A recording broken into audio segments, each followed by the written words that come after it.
from the depths of deception to the darkest corners of human behavior.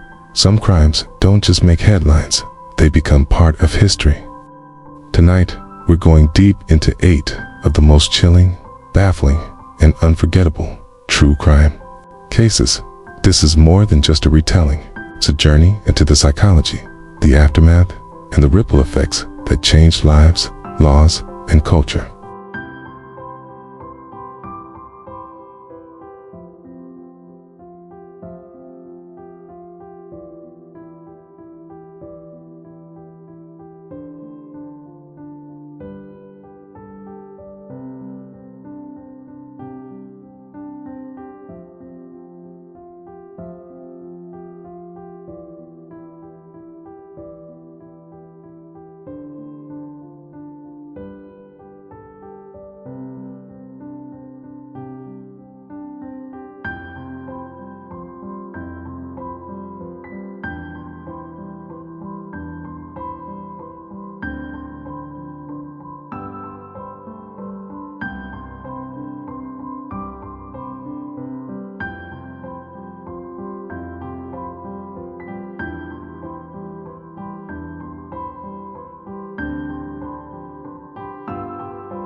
Sorokin, the fake Heiress scam, New York City, a place where dreams are made and illusions can thrive.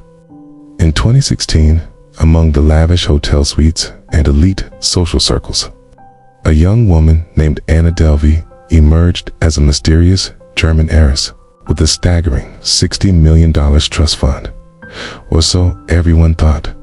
Her real name was Anna Sorokin, born in Domodedovo, a working-class town near Moscow. Tina was the daughter of a truck driver and a former convenience store manager. After moving to Germany as a teenager, she eventually relocated to New York with one goal: to become someone. Anna wasn't content with watching the rich and powerful from the sidelines. She wanted in. And she got in. Using social engineering, forged financial documents, and bold charisma, Anna created an entirely fake persona. She talked fast, dressed impeccably, and never broke character. She checked into luxury hotels with no working credit cards, convinced banks to float her massive loans, and even had private jets waiting on her word. Asterisk news headline reads, "Not Delvey was everywhere." at fashion shows, at art openings. And no one suspected a thing. Asterisk, Anna claimed she was securing funding for a high-end arts club, the Anna Delvey Foundation. She held meetings with real estate moguls, financial advisors, and even celebrities. She lived in a dream that she constructed so well. Even the dream believed it was real. But cracks began to show. She skipped out on hotel bills, left behind unpaid tabs at elite restaurants, and her promised wire transfers never came. Slowly, the walls closed in. In 2019, she was convicted on multiple counts of theft and grand larceny. Yet the trial was a spectacle in itself. Anna showed up to court in designer outfits, turning her criminal case into a twisted fashion show. What made Anna Sorokin's story so captivating wasn't just the scam itself. It was the people she fooled, people who should have known better. The scam revealed the hollow center of a culture obsessed with wealth and status. She was sentenced to 4 to 12 years in prison. But even after her conviction, Anna remained unapologetic. She sold her story to Netflix. She gave interviews from Rikers. She declared, "The thing is, I'm not sorry." Anna didn't just con banks and hotels. She conned a society built on image, okay? And for a while, she won.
The Manson family murders, 1969, a year remembered for Woodstock, the moon landing, and the end of the 1960s counterculture dream. But in Los Angeles, another event shattered the peace and innocence of a generation. The Manson family murders. At the center of it all was Charles Manson, charismatic, manipulative, a failed musician who believed he was a prophet. He gathered around him a group of young, mostly female followers, disillusioned, vulnerable, and eager for purpose. Manson preached about an imminent race war he called Helter Skelter. Borrowing the term from a Beatles song, he interpreted it as prophecy. In his twisted vision, the murders were meant to spark that war, to ignite chaos and fear. Asterisk, August 8, 1969. Nightfall in Beverly Hills. Manson gave the command, and his followers obeyed.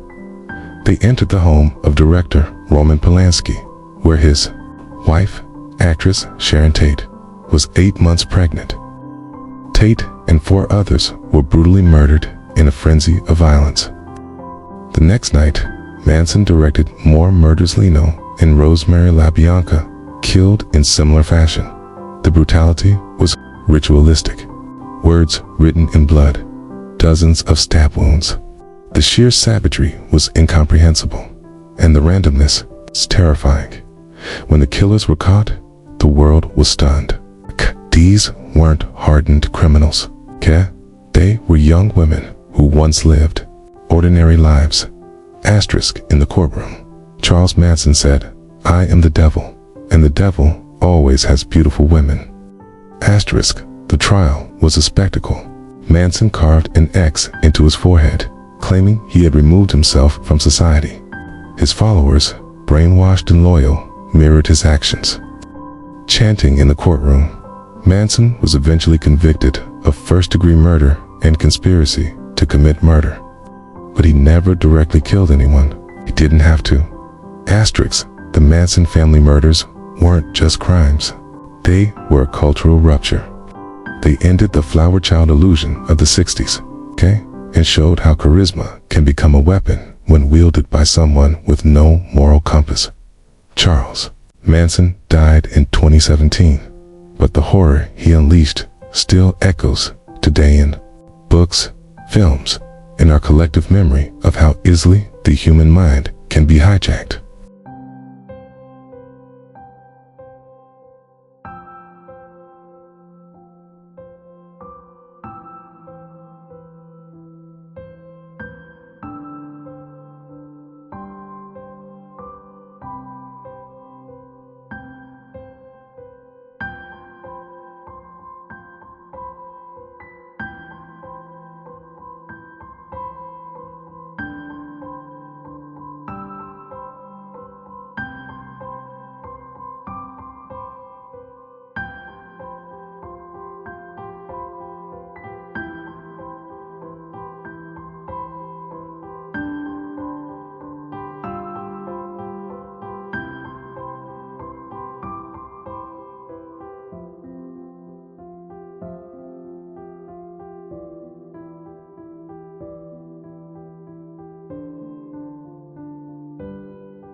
The Lindbergh baby kidnapping, March 1st, 1932. A stormy night in Hopewell, New Jersey. In the quiet countryside estate of one of America's most celebrated heroes, a crime unfolded that would grip the nation in fear and fascination. The kidnapping of Charles Lindbergh Jr. Charles Lindbergh, famed for his solo transatlantic flight, was America's golden boy. Admired, adored, and, suddenly, at the center of a parent's worst nightmare. At around 9 p.m., the Lindbergh's nurse discovered the 20-month-old baby missing from his crib. Crude homemade ladder was found beneath the nursery window. Ransom note lay on the windowsill, demanding $50,000 for the child's return. What followed was a frenzy. Newspapers across the country exploded with headlines. Police, private investigators, and even underworld figures got involved. Lindbergh himself met with gangsters in a desperate effort to find his son. Weeks passed, another ransom note arrived, then another, and then a drop-off. $50,000 exchanged for a promise that never came true. On May 12, 1932, the worst was confirmed. Charles Lindbergh Jr.'s body was found in the woods just a few miles from the estate. He had been killed the night of the abduction. America mourned. It wasn't just a crime, it was who it happened to. The kidnapping of the Lindbergh baby didn't feel like a single tragedy.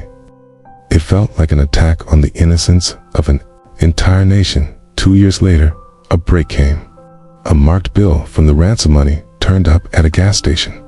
It led investigators to Bruno Richard Hauptmann, a German immigrant and carpenter living in the Bronx.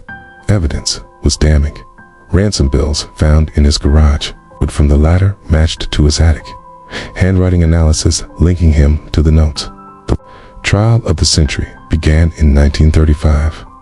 Hauptmann maintained his innocence throughout, but the jury found him guilty, and he was sentenced to death.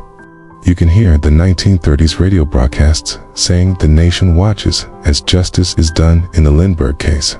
On April 3, 1936, Hauptmann was executed in the electric chair. What questions remained? Was he acting alone? Was he the real culprit? Some believed he was a scapegoat, that the investigation had flaws. Books, films, and conspiracy theories followed for decades. The Lindbergh kidnapping changed America. In its wake, Congress passed the Federal Kidnapping Act, also known as the Lindbergh Lawmaking. Kidnapping a federal offense if the victim was taken across state lines. It was a loss that rewrote the land, reshaped how the media, the public, and the government would respond to high-profile crimes forever.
The Enron scandal collapse.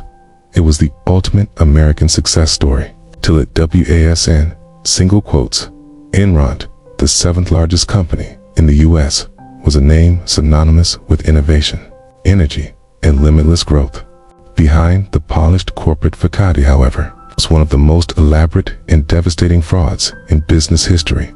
At its peak, Enron was worth over $70 billion, lauded by Wall Street analysts and media outlets alike.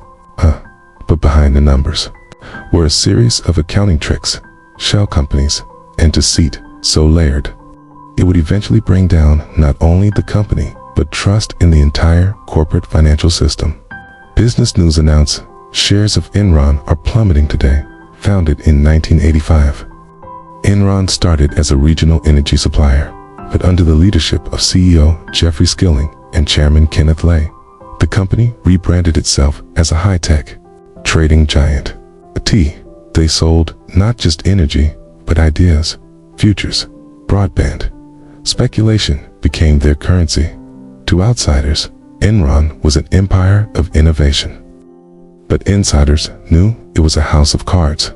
They used Mark II market accounting, a method that allowed them to book hypothetical future profits as actual current earnings.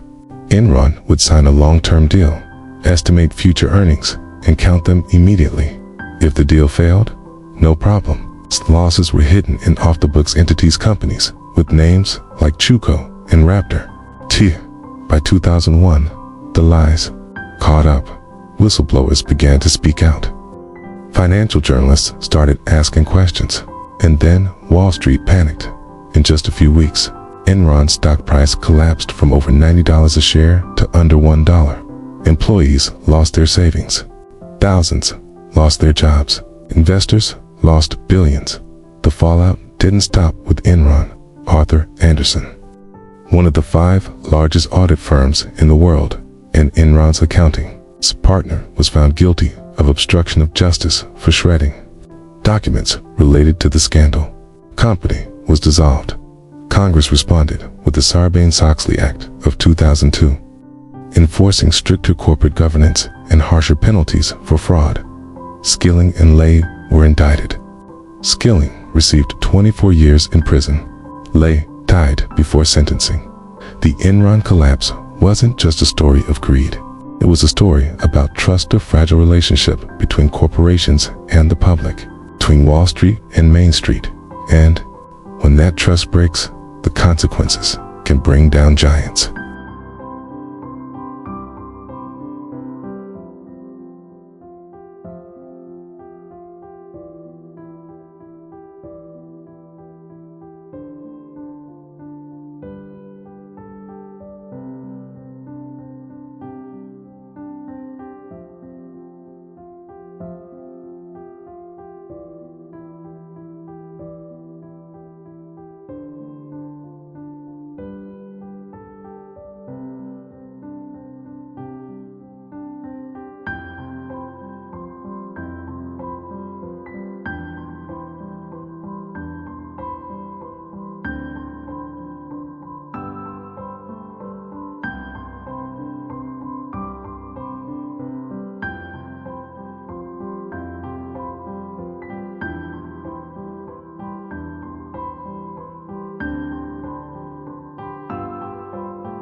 Boston Stranglers reign, 1960s Boston.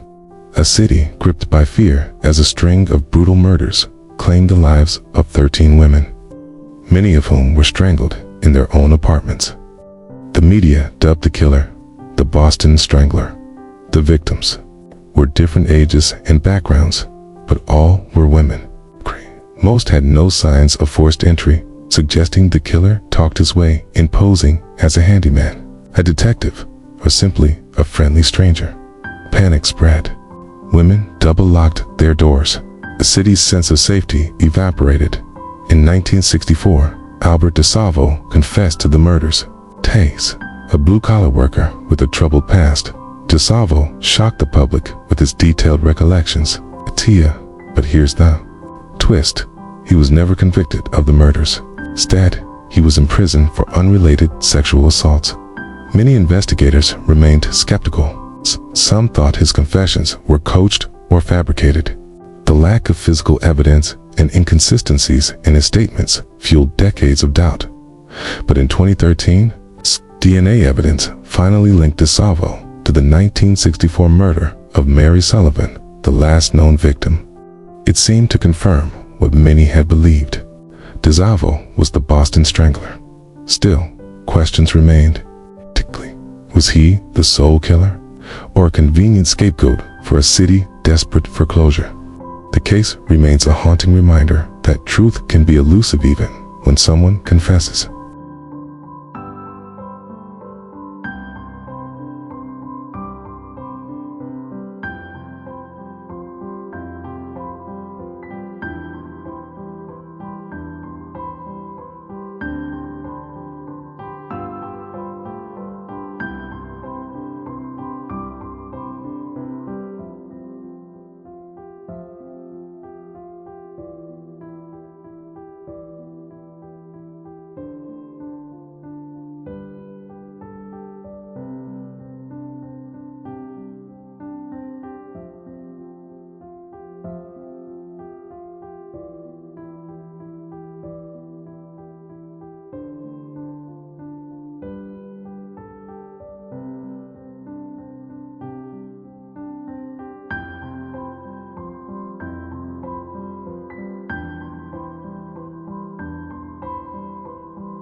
The Patty Hearst Kidnapping, 1974. America was still reeling from Vietnam, Watergate, and widespread distrust in authority.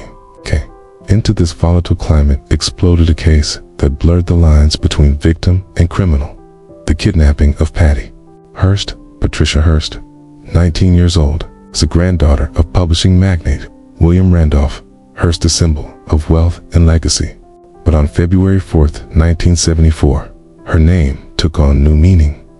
That night, in Berkeley, California, armed members of the Symbionese Liberation Army, or SLNA, fringe leftist militant group, stormed her apartment.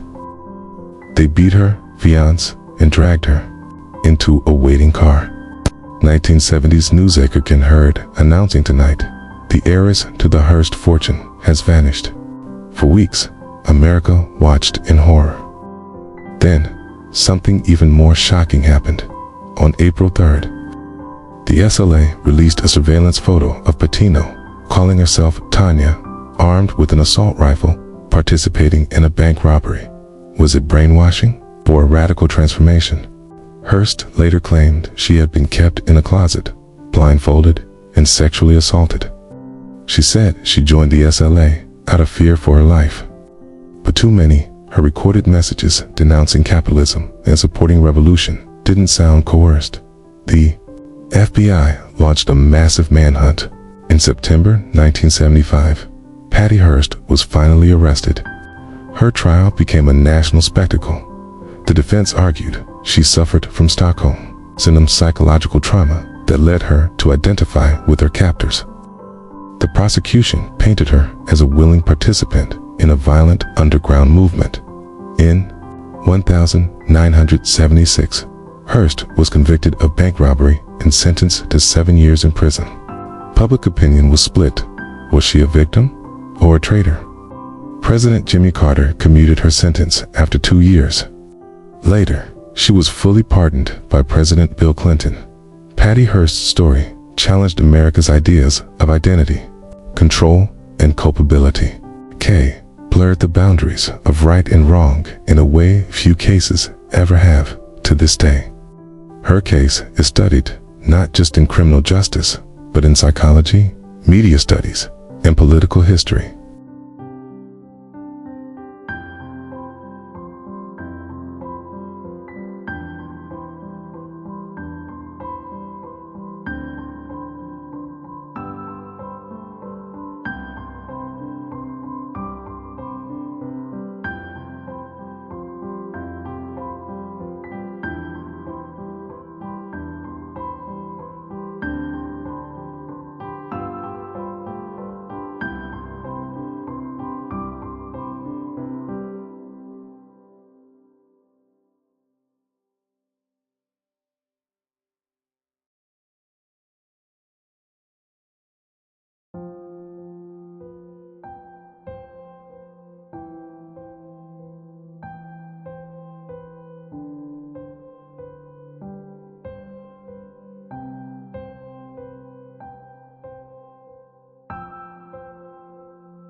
The D.C. sniper attacks, October 2002. Washington, D.C., Maryland, Virginia, paralyzed by fear. For 3 weeks, random people were being shot at gas stations, outside schools, in parking lots. No connection between the victims.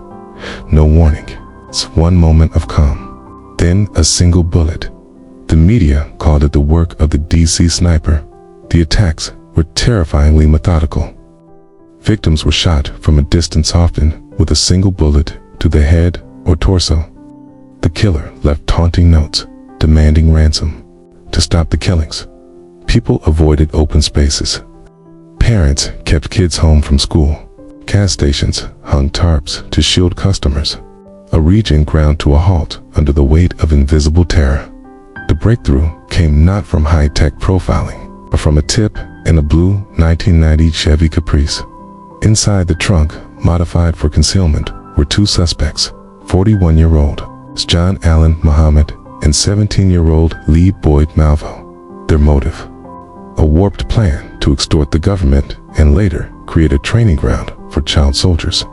Muhammad had once served in the military. He had a record of abuse and radicalized ideology. Malvo, his protege, was impressionable and vulnerable. The pair formed a deadly duo. Over the course of their rampage, they killed 10 people and injured 3. But their crime spree actually stretched beyond linking them to murders across multiple states. In 2003, both were tried separately. Malvo, a minor, received life without parole. Muhammad was sentenced to death and executed in 2009. The DC Sniper case was a modern horror story showing how terror could be inflicted without bombs or ideology. But through fear and randomness, it changed how law enforcement coordinated. In crisis, it changed how we think about lone wolf killers. And it reminded us how fragile safety can feel, even in everyday places.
The DC Sniper Attacks, October 2002. Washington, D.C., Maryland, Virginia, paralyzed by fear.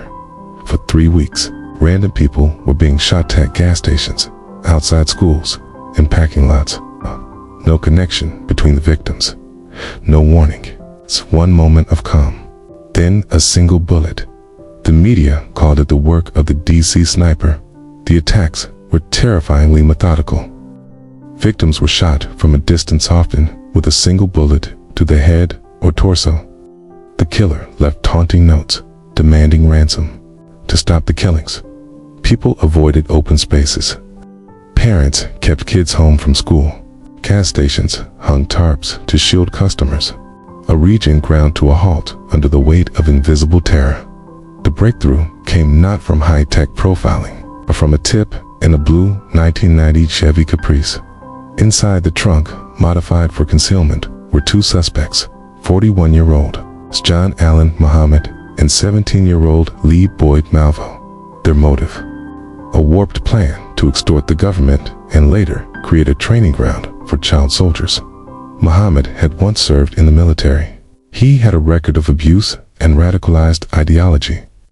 Malvo, his protege, was impressionable and vulnerable. The pair formed a deadly duo. Over the course of their rampage, they killed 10 people and injured 3. But their crime spree actually stretched beyond linking them to murders across multiple states. In 2003, both were tried separately. Malvo, a minor, received life without parole. Muhammad was sentenced to death and executed in 2009. The DC Sniper case was a modern horror story showing how terror could be inflicted without bombs or ideology. But through fear and randomness, it changed how law enforcement coordinated. In crisis, it changed how we think about lone wolf killers. And it reminded us how fragile safety can feel, even in everyday places.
The Tylenol Poisonings. Chicago, 1982. A series of sudden, unexplained deaths started making headlines. A 12-year-old girl collapses at home. A young couple dies within hours of each other. A flight attendant is found dead in her apartment. The common link: stress-drink Tylenol. Someone had tampered with bottles of the widely used painkiller lacing capsules with cyanide and returning them to store shelves. It was random, undetectable, and utterly horrifying. In total, 7 people died, all within the Chicago area. Panic swept the nation. Johnson & Johnson, Tylenol's manufacturer, immediately pulled 31 million bottles from stores worth over $100 million. They issued warnings, ran public notices, and cooperated fully with law enforcement. Soundbite: emergency. PSA: do not use any Tylenol products until further notice. Despite an unprecedented investigation, no one was ever charged with the poisonings. Several suspects were questioned. One man, James William Lewis, even tried to extort Johnson & Johnson, but he was never conclusively linked to the murders. The case remains unsolved, but the impact was lasting. The Tylenol crisis transformed public safety and product packaging. It led to the introduction of tamper-avoidant seals, child-proof caps, and new federal anti-tampering laws. In crisis management, Johnson & Johnson's response became a textbook case. Their transparency and swift action helped preserve public trust. The Tylenol poisonings were one of the first bioterror-style crimes in American history. A silent killer using trust as the weapon. And while the case remains open, its lessons continue to shape the way companies and consumers approach safety every single day.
From con artists to cult leaders, from senseless killings to crimes that changed laws. Each of these cases reminds us that true crime isn't just about the mystery of what's happened, it's about why it happened. Behind every headline is a human story, a victim, a perpetrator, a ripple effect of trauma and change. Some stories shocked the world, others reshaped it, and while justice was served in some, others still leave us with questions, uncomfortable, unresolved. We dive into these stories not to glorify the darkness, but to understand it, to learn, to remember, to keep asking the hard questions, because history doesn't repeat itself. It echoes, and only by listening can we hope to silence the next one.